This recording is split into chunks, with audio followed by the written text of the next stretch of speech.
All right, hello, welcome to Today's Verdict, the interactive show that gives you your legal rights and options. I'm your host and trial attorney, David Lesch. Well, Today's Verdict is always encouraging you to stay connected.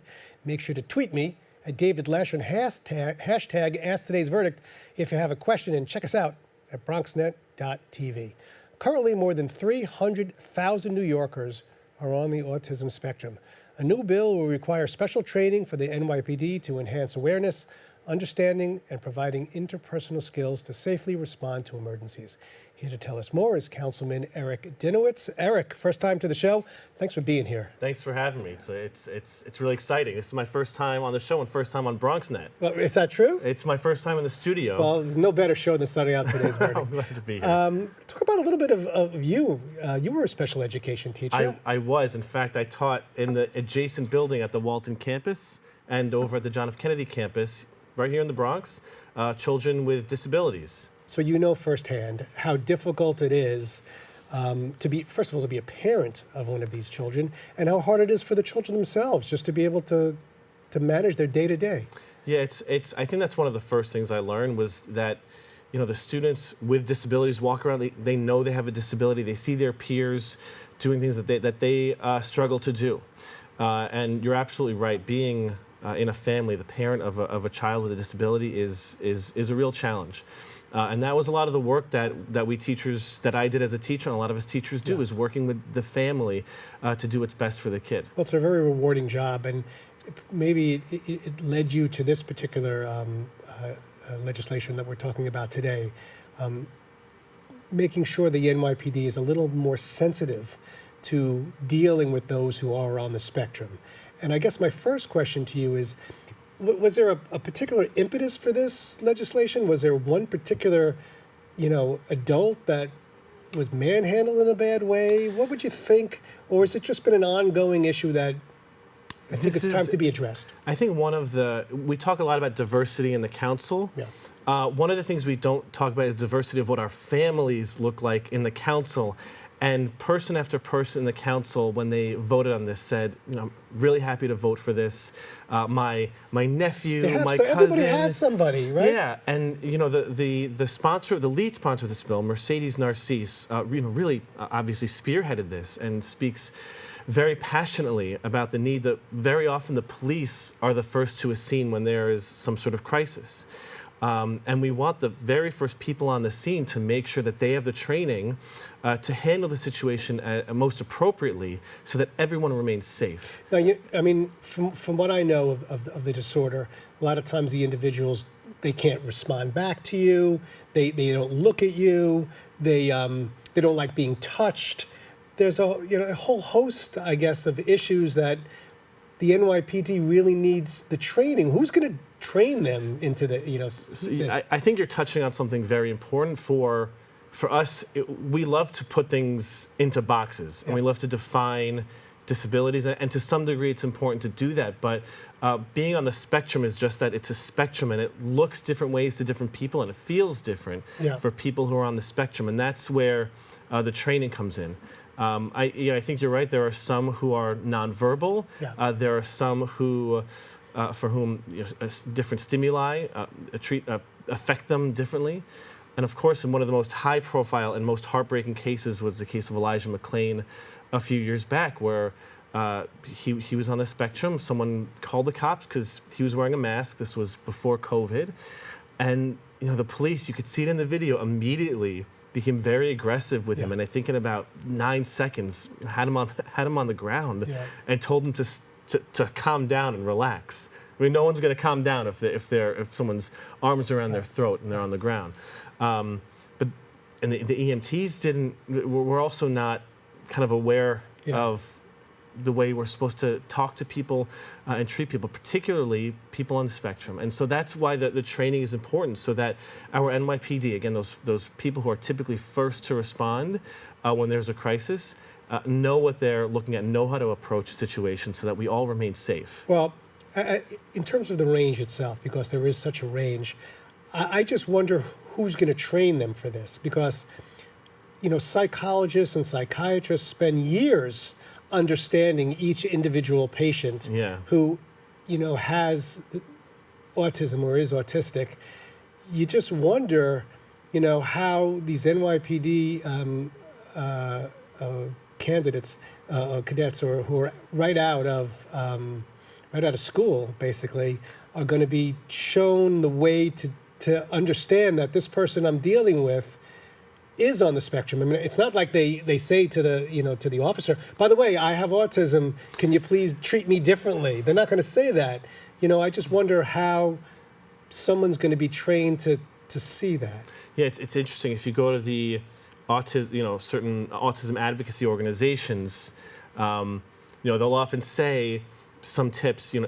They shouldn't have to reveal whether or not they have autism. That's up to them. Right. They recommend, if you want, you can carry a card that says, that you have autism. But again, it shouldn't be on the person who's on the spectrum to interact with the police that way, right? And that's where the training is so important, to recognize and know how to approach someone. And honestly, the police really should, all things being equal, be approaching people in a way that is typically, not aggressive, especially if there's no weapon. The calls that they typically get for, in these types of situations, when there's no weapon, right. There's no need to necessarily be in an aggressive state. But there's always backlash somewhere whenever there's legislation that's being introduced. Yeah. You know that. Is the NYPD reluctant to take on another? I mean, listen, they got hit pretty hard for the last couple of years, and there is a lot is expected of our police force. Right? Yeah. And there's no question about it. Not saying it's not expected of them, and it should be expected of them. It's justified is what I'm trying to say. But there is so much more expected of them. Every year there's something else we're asking of them, with body cams and how to approach somebody. And what do they think about this? That this is a whole new way of life for them? So it's actually, interestingly, on the floor, this was on the floor of the city council during the stated meeting. This was I don't want to call it a fight, but it got pretty emotional. Yeah. Because you had people who voted against it. And they voted against it because they said the police should not be involved in these types of calls to begin with. That was the general consensus. Police, when it comes to someone, having whatever, and it's not violent, the police shouldn't be involved to begin with, so they voted against it. But others saying, look, this is the reality in which we live. The police are called, the police are there first to respond, and the first responders at a scene should be aware and trained on how to approach someone. I think there's a lot of conversations about what the police do, how much they do, and we in the City Council certainly look at that as well. I mean, last year in the city budget, we funded $50 million in the Be Heard program, and the Be Heard program is really sort of saying exactly what you're touching on, which is if there's a nonviolent mental health crisis, you should be able to call a mental health crisis counselor instead of a police officer, someone who is really, truly trained to diffuse the situation and really support the person or the family or the group of people that are in crisis. I mean, look when you were a teacher, right? A special education teacher. Those kids in your class you knew were autistic and had issues, or whoever the special education kids were. You're told so you already know going in there how to deal with them.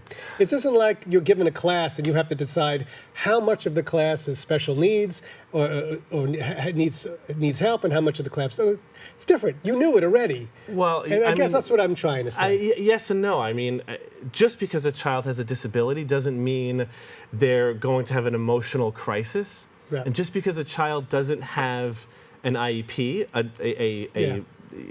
a disability, they can still have an emotional crisis. In fact, a lot of reports say in the Black and brown communities that autism is underdiagnosed, and because the resources aren't there to provide the testing and things like that, or that when they are diagnosed, it's at a later age in life. And so just from my perspective as a teacher, I didn't go into the classroom, although when we had mixed classes, we knew which students had IEPs and which didn't.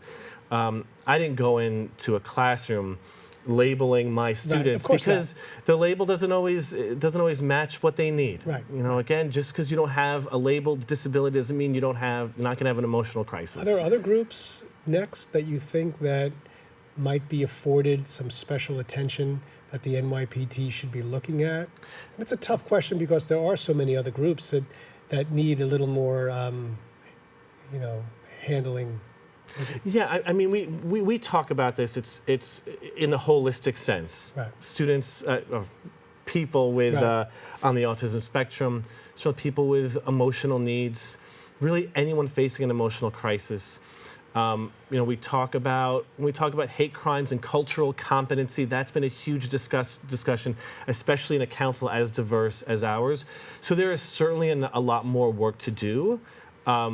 Really, not just educating the NYPD and training NYPD, really educating and training Yes. all Everybody, of us. please, we all should know this Yeah. because we deal with this all the time. What else are you working on? What else is going on in the district? There's a lot going on. I mean, just the last stated meeting, I introduced a few resolutions to support students, to encourage the city to use the Seal of Biliteracy, which is a statewide program, Sure. which really recognizes students' ability to speak English and another language, which really support especially our students from our L students from other countries and who don't speak one of the 8 languages on the AP exam.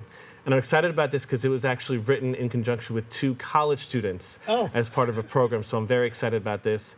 But the big thing going forward right now is the budget. Yeah. The mayor has proposed an executive budget that severely cuts so many of our city services and city agencies, including CUNY, including Lehman us. College, and all of our CUNY campuses. And I chair the higher education committee, and we hear hearing after hearing about the incredible opportunities colleges provide for our students. But what's, I think, so astounding to me is how fiscally responsible it is to invest in our CUNY system. For example, last year, the City Council put forth an initiative at Speaker Adams and the City Council, CUNY Reconnect. It was a $4.4 million investment to bring students back to college who had some college credit, but for whatever reason, they didn't finish college. It brought them back, provided wraparound services, counselors, MetroCards, and we brought 16,000 students back to CUNY. And when I asked CUNY at the hearing, I said, just about, in tuition dollars, how much money is that? They said $80 million in tuition money. Wow. So it is the right thing to do to invest in our students, but from a fiscal perspective, we are essentially making back $75.6 million. And that is a good investment by any measure. I think that makes for a good topic for a future show, and I think you should be on here to discuss it the I'd next love time. to come back.